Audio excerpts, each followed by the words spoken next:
Bienvenidos a un nuevo programa de Palabras Latinoamericanas para Floreal TV, el canal del Centro Cultural de la Cooperación. En esta ocasión estamos con la senadora Citlali Hernández, nueva senadora por el Morena de México.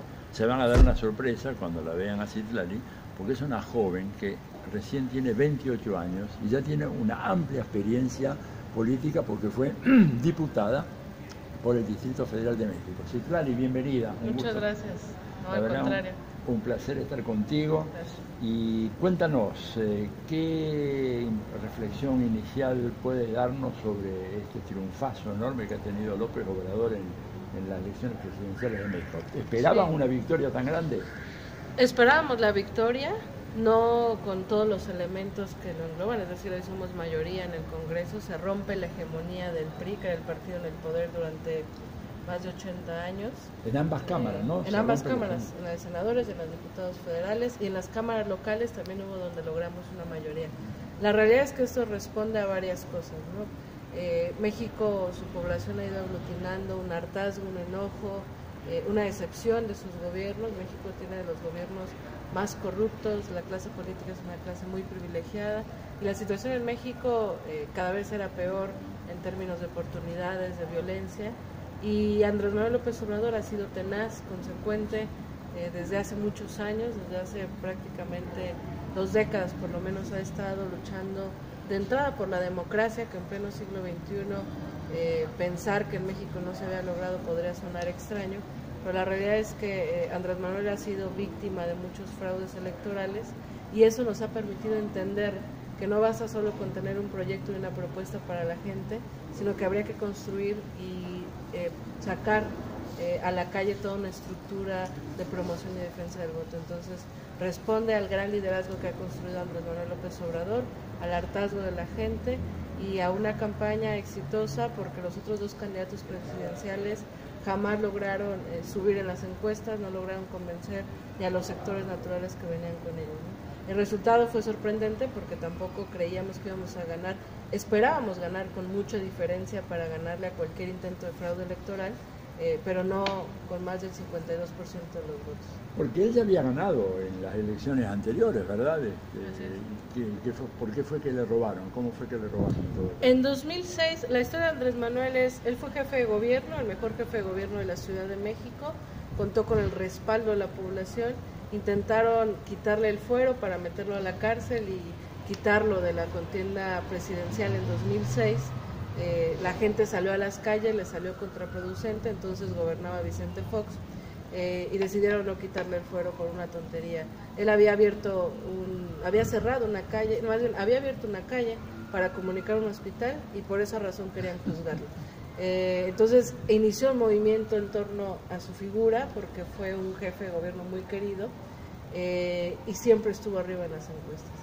Cuando vieron cercano que era el triunfo de Andrés Manuel, empezaron a desatar una guerra sucia contra él, diciendo que era Chávez, que era un peligro para México. Castro chavista, ¿no? Sí, como en varios lugares de Latinoamérica que se ha utilizado como un ataque, ¿no? Y ganamos por 0.56%, la diferencia fue muy mínima, ganamos, pero en el sistema, que el sistema electoral lo había realizado el software, el cuñado del candidato presidencial del PAN, cuñado de Felipe Calderón, revirtió, el 0.56 se lo dio a Felipe Calderón y se desató un movimiento que exigía voto por voto, casilla por casilla, porque hubo varios intentos, ¿no? El sistema, por otro lado, se contaba en una casilla, Andrés Manuel tenía, 300 votos y al sistema le ponían 30, entonces, bueno, fue un fraude a todas luces, se desató un movimiento, hubo un plantón en Reforma, que es una de las avenidas más grandes e importantes de la Ciudad de México, y sin embargo no se pudo salvar el triunfo, pero eso fue parte de otro momento del movimiento que se generó. Ahora, él, lo que nos llamó mucho la atención fue que recorrió el país durante más de 2 años o 3 años. ¿Cómo fue esa historia? Es cierto que visitó casi todos los municipios de México, sí, que son muchísimos. Él ha recorrido por lo menos 3 veces todos los municipios. Todos es el único político en México que conoce todos los municipios y todos los rincones del país. Es impresionante porque, además de que es un trabajo arduo, enorme, estar viajando, estar moviéndose en el norte, en el sur, en el centro, en el Bajío. Me parece que eso sensibilizó mucho a Andrés Manuel.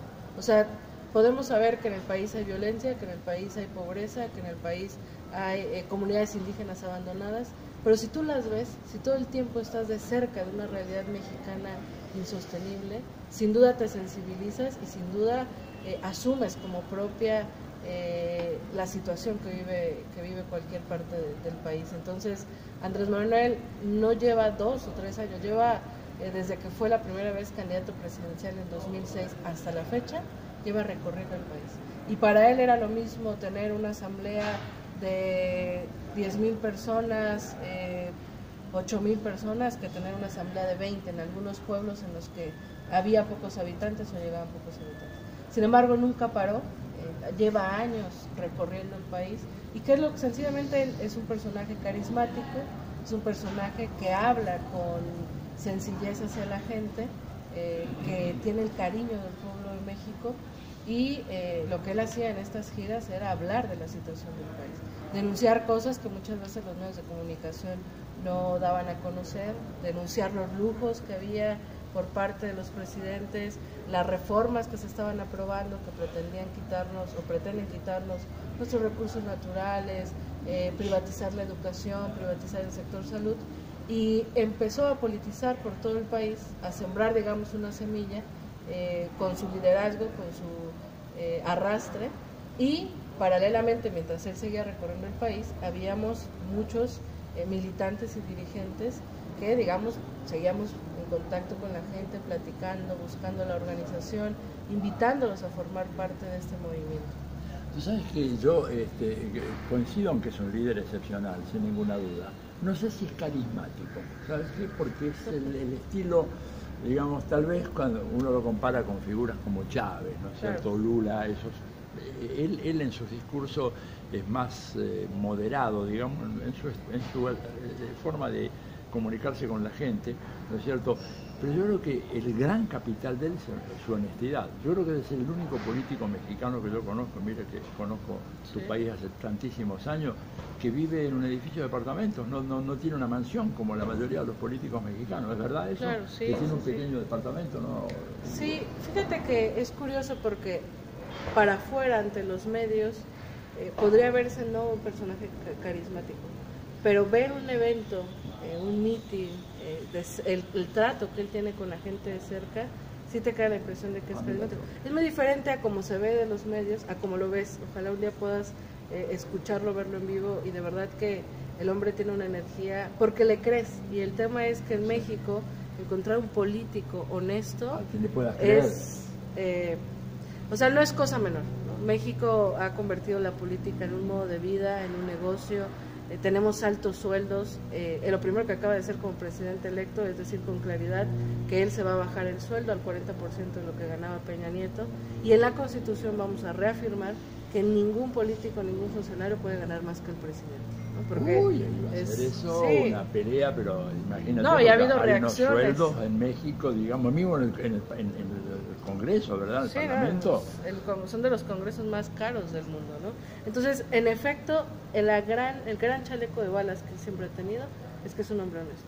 Lo han atacado, lo han calumniado, le han inventado muchas cosas, pero nadie nunca ha podido comprobar, porque no es real, que sea un hombre corrupto. Es honesto y eso ha ganado la confianza de la gente, y además tiene un modo de vida muy austero para lo que viven los políticos en México, ¿no? Es real que tiene un pequeño departamento, no tiene automóviles, fue jefe de gobierno y eso le generó varios ingresos, y él prácticamente incluso lo que tiene se ha ido deshaciendo de él, se lo ha dejado a sus hijos, pero lo que tiene realmente es nada para vivir una vida larga en la política. Claro. Dime una cosa, ¿y tú crees que con él ahora México va a voltear la mirada hacia el sur, hacia el resto de América Latina? Porque siempre ha habido mucha preocupación de nosotros, ¿no? Acerca de México muy atraído hacia Estados Unidos y con la mirada volteada hacia el norte y desentendiéndose de lo que pasaba, no solo en Sudamérica, sino mismo en Centroamérica y el Caribe. ¿Habrá un cambio ahora con Andrés Manuel? Sí, Morena tiene un origen en la izquierda, aunque en los últimos años, meses, se ha convertido en un movimiento plural que ha invitado a todos los sectores de la población que quieren transformar el país de México, que saben que el país está en crisis, a que se sumen al movimiento.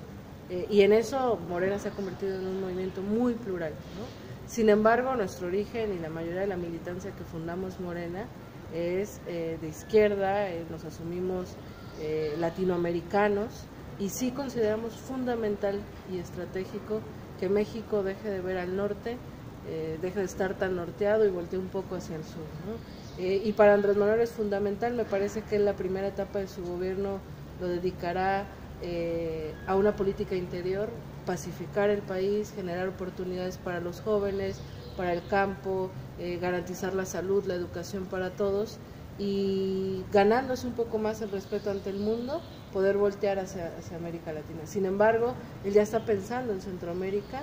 Él quiere que México no sea el paso de tránsito para migrantes hacia Estados Unidos y que genere una cantidad de violaciones a derechos humanos, ¿no?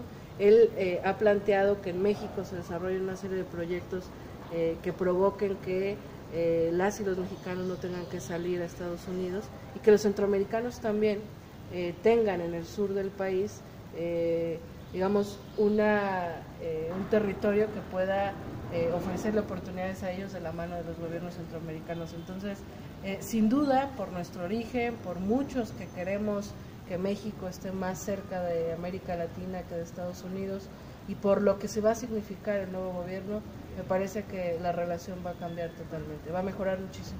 Qué bueno, qué bueno. Dime, ¿y cómo está el tema del muro, que ha sido tan controversial? ¿Recuerdas tú ya con Trump, que quiere construir el muro, y bueno, Peña Nieto que dijo que no sé? Ahora, ¿qué va a pasar con eso?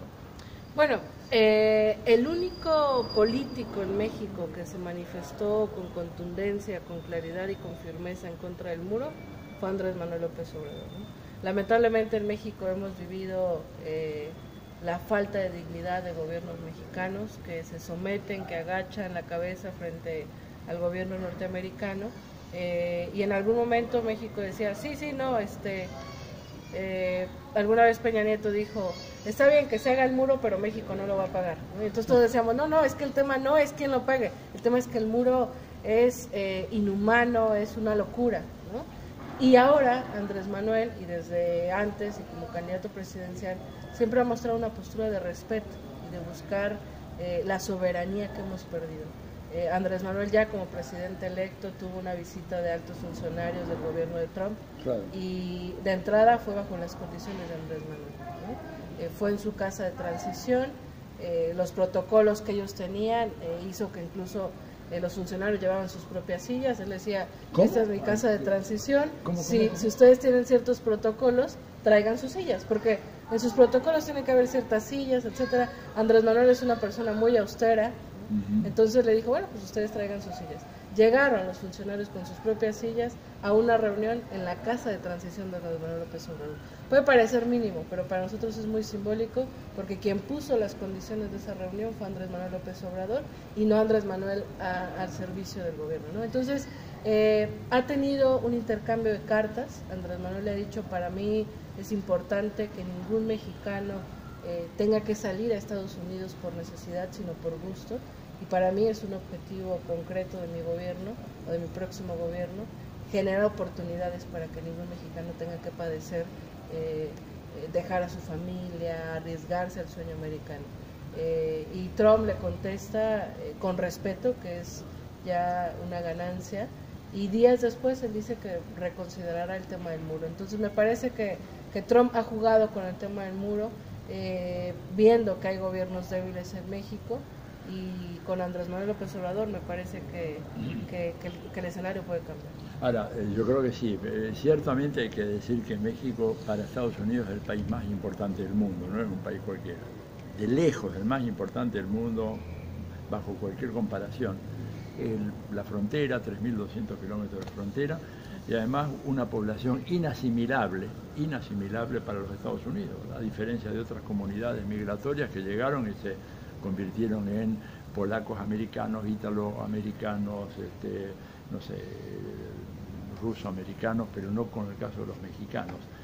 Para ellos es un tema muy serio. Ahora, No hay antecedentes de que un presidente electo, al quien le faltaban 5 meses para asumir el mando, haya recibido la visita del secretario de Estado, el secretario del Tesoro, más creo que fue otro personaje más, no sé si fue Bolton, el del Consejo Nacional de Seguridad o qué. Creo que fue Bolton. Fue Bolton. Bueno, o sea, esto es absolutamente inédito y marca la excepcionalidad del caso mexicano. Claro. Digo, cuando Lula fue electo, ni remotamente llegaron 3 personajes de ese nivel, que son, yo diría, después del presidente, lo más importante. Totalmente. ¿Se sabe algo concreto de lo que hablaron ahí? Aunque me imagino que ha sido muy difícil que se filtrara alguna información, pero ¿tiene alguna pista? No, Andrés Manuel ha hecho pública, y hay una carta que ojalá te la voy a compartir, en la que él habla sobre lo que conversaron. Él decía, ha dicho en entrevistas a medios mexicanos que le estaba esperando en cualquier momento que sacara el muro, y él decía, yo estaba listo para ser firme y decirle que no. Sin embargo, no han tocado el tema del muro. No se tocó. No se ha tocado. Fundamental, lo que preocupa o lo que urge es la renegociación del Tratado de Libre Comercio.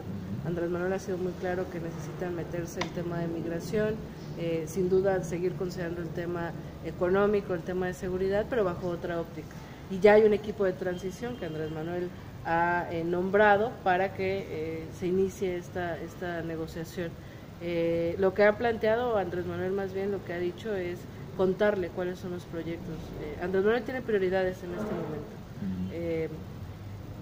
Lograr que todo el sistema de salud sea un sistema de calidad y a la altura y gratuito para la gente, que ningún joven se quede sin la oportunidad de estudiar, porque ¿qué pasa en México? La juventud no tiene acceso a la educación o es rechazada de las universidades, tampoco encuentra empleo, y la única puerta que tiene abierta es la del crimen organizado. Entonces, hay un programa muy importante que se va a desarrollar que se llama Jóvenes Construyendo el Futuro. Tenemos la cifra de que hay 2.600.000 jóvenes en todo el país que no tienen ni empleo ni trabajo. Entonces se va a buscar casa por casa a jóvenes que quieran estudiar o que quieran trabajar, se les va a dar una beca para que puedan ingresar a las universidades, y a quienes quieran trabajar se les va a dar también un apoyo. Se van a hacer convenios con industrias, con empresas, con comercios, con talleres.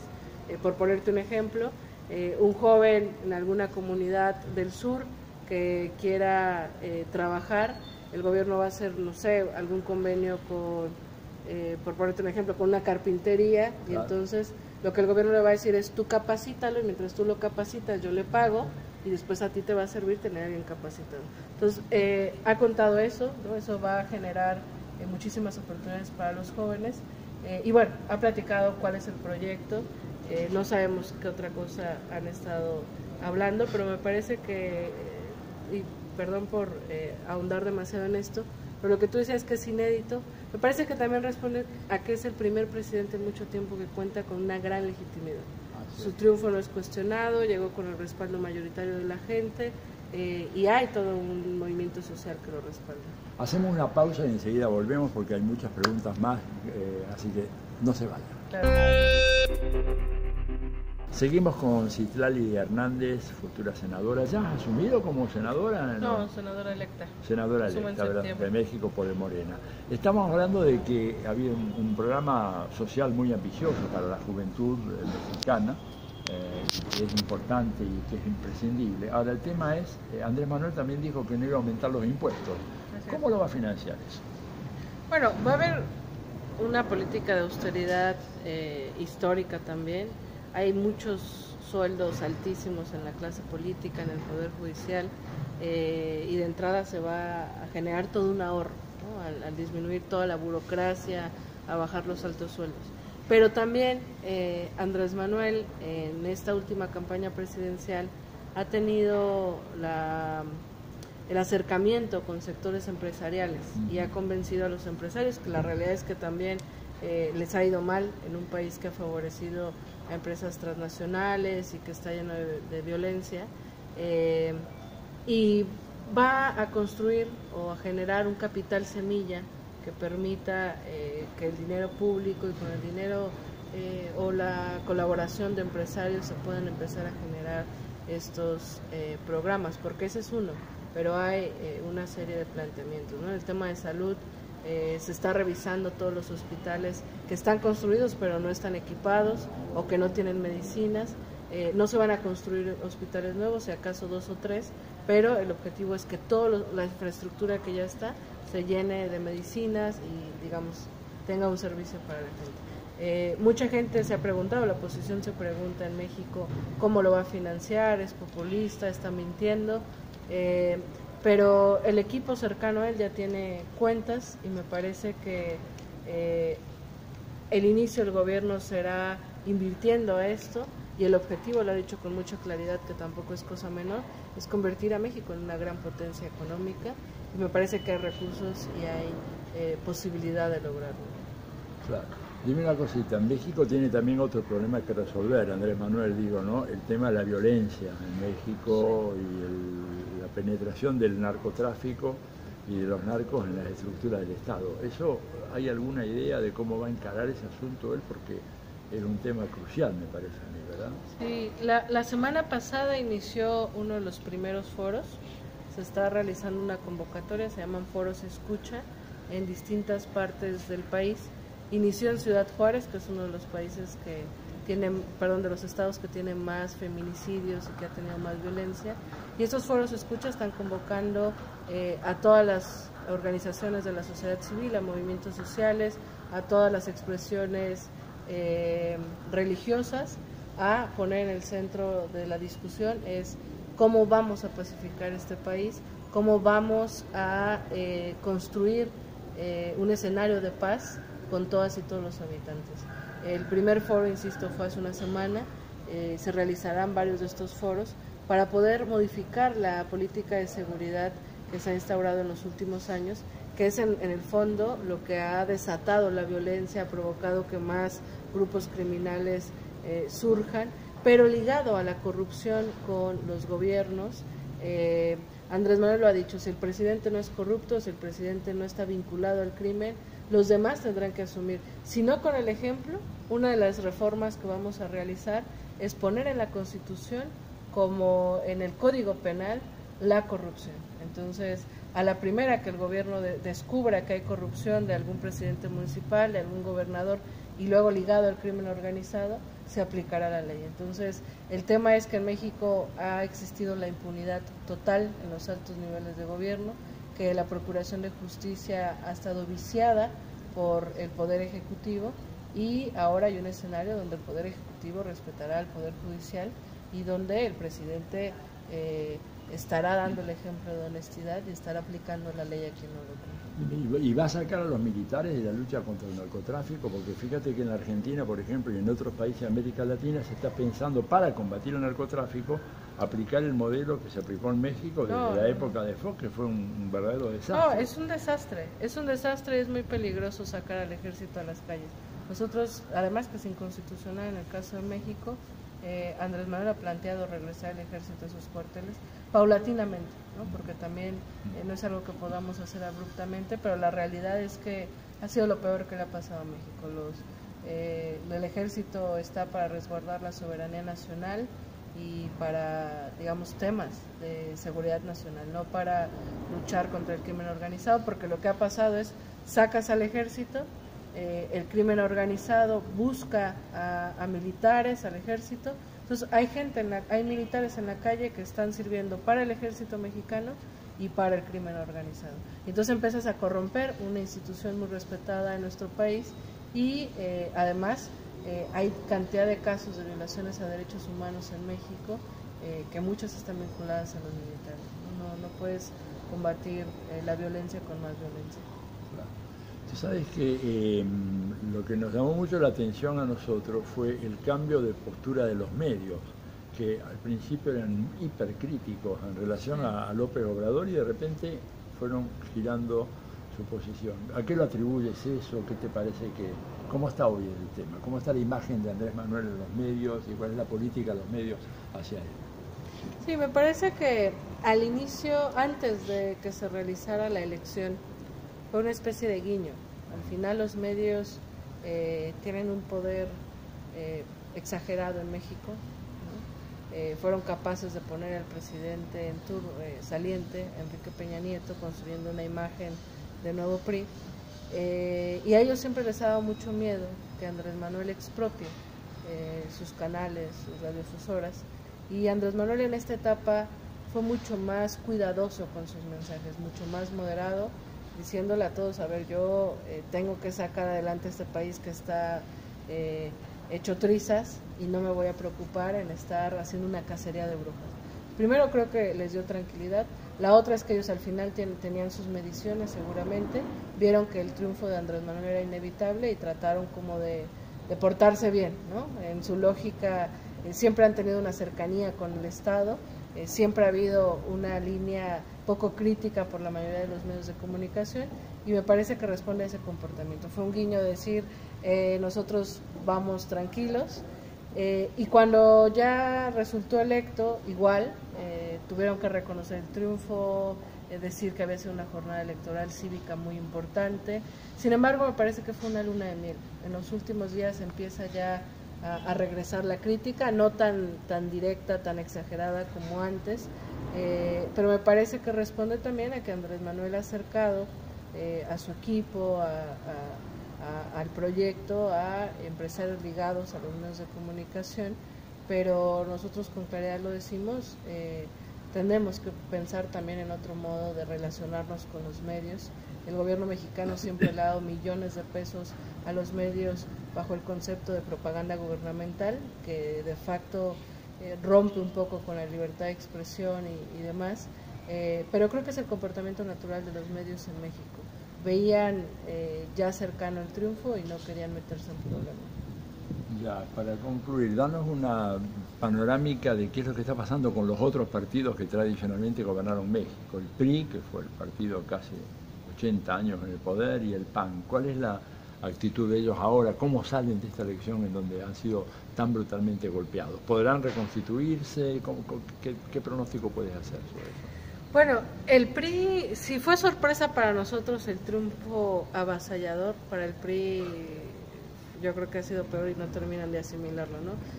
Decir que le quitamos la mayoría en las cámaras a un partido que ha tenido décadas el poder no es cosa menor, ¿no? No terminan de asimilarlo. Obviamente la derrota tanto del PRI como del PAN está generando conflictos internos, se están buscando culpables, se están diciendo por qué no nos hicieron caso a tal o cual grupo. El PRI tendrá que reconsiderar cuál va a ser su papel como oposición ahora. Hay quienes hablan incluso de que querrán cambiarle el nombre. El PAN igual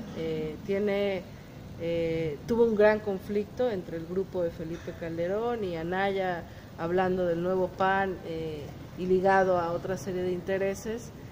Hoy en el PAN, que fue en alianza con el PRD, acusan a Ricardo Anaya de hacer una mala campaña, de dejar fuera a Margarita Zavala, que era la esposa de Felipe Calderón, y la realidad es que están en sus discusiones internas viendo cómo van a comportarse como oposición y cómo recuperar la confianza de la gente, que yo lo veo complicado. Si Morena hace bien su trabajo, si Morena cumple con lo que prometió en campaña, si Morena no deja de estar en la calle con la gente, organizando, trabajando, en las próximas elecciones Morena volverá a sacar un voto avasallador y el PRI y el PAN se irán haciendo pequeños, ¿no? Hoy las disputas internas al interior de esos partidos están álgidas y veremos cómo se reponen de este gran golpe. Para terminar, el gran desafío me parece a mí que va a ser dotarle al gobierno de Andrés Manuel López Obrador de una base social organizada, ¿verdad? Porque una de las claves de la hegemonía del PRI durante tanto tiempo fue que tenía unos aparatos políticos muy altamente organizados. Morena es un movimiento joven, tiene 4 años ustedes, ¿no es cierto? ¿Verdad? Tenemos 9 años como movimiento y 4 como partido político. Claro. Somos jóvenes. Y es muy claro. Y la organización, digamos, la movilización, la educación de los cuadros de la militancia va a ser fundamental. ¿Está eso consciente en ustedes de que si no hacen esa tarea, ¿verdad? Puede ver que el poder de López Obrador va a estar menguado por los poderes tradicionales fácticos de México? Sí. Morena, como te decía hace un rato, se ha constituido un gran movimiento plural, mucha militancia del PRI, del PAN, del PRD en los últimos tiempos se vinieron con Morena, respaldaron el proyecto de Andrés Manuel. Sin embargo, los que estamos afiliados, los que formamos parte de la vida orgánica de Morena, somos los que creímos desde el inicio en el proyecto, pero esa pluralidad pone en disputa o en discusión por lo menos cuál es el proyecto que queremos continuar. Y quienes creemos en el proyecto original estamos totalmente convencidos y convencidas de que Morena ha tenido un éxito por construir en la calle, con la gente. No podemos soltar ni a los movimientos sociales, ni dejar de trabajar con la gente. Tenemos que demostrar que Morena significa un nuevo modo de hacer política. Y el nuevo modo de hacer política es poner por encima a la gente y no por encima al poder económico o al poder político, ¿no? Hay una gran necesidad de construir un poder popular, pero en efecto también tenemos claro que necesitamos prescindir de los cuadros viejos que hacen política tradicional y generar nuevos cuadros para gobernar. Nunca en México la izquierda ha gobernado, siempre hemos sido oposición o hemos resistido, y eso implica una serie de retos. Te adelanto, y eso será una primicia, hay un Congreso Nacional del partido la próxima semana, y una de las cosas que va a proponer Andrés Manuel, hoy como Morena tiene muchos más votos, es uno de los partidos que se convierte con altas prerrogativas, y eso de repente puede ser un botín para algunos, estar detrás del dinero que va a tener Morena como partido, pero Andrés Manuel apaciguará esas ambiciones o deseos que tendrán algunos, primero disminuyendo el presupuesto a los partidos y segundo destinando la mitad del presupuesto a la creación de un instituto de formación política, de tal manera que cualquiera que quiera ser candidato en el futuro por Morena tenga que pasar por ese instituto, por esa escuela de formación de cuadros, ¿no? Es una de las cosas que él va a proponer la próxima semana en el Congreso Nacional. Me parece que es una gran noticia para quienes estamos preocupados de qué sigue con Morena y de cómo hacer que Morena sea un proyecto político distinto y no se llene de los vicios tradicionales. La política en México es sucia, es corrupta, es vil, y el objetivo de muchos y sobre todo las nuevas generaciones que hacemos política es reconstruir el sentido, con la claridad de que la política es un quehacer ético y un noble oficio si se pone al servicio de la gente.